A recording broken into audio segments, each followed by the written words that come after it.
Hello everyone, how are you doing? This is MD Tech here for another quick tutorial. In today's tutorial, I'm going to show you guys how to prevent Spotify from opening at startup on your Windows 10 or Windows 11 computer. So this should hopefully be a pretty straightforward tutorial, and without further ado, let's go ahead and jump right into it. So on Windows 10, you're just going to right click on a blank area of your taskbar and you're going to select Task Manager. On Windows 11, you're going to right click on the Start button and you're going to select Task Manager from there. Select the Startup tab, and where it says Spotify, go ahead and select it, and then select the Disable button in the bottom right corner.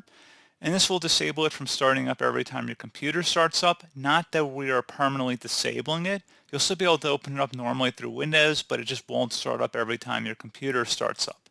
So pretty straightforward process, guys. I do hope that I was able to help you out, and I do look forward to catching you all in the next tutorial. Goodbye.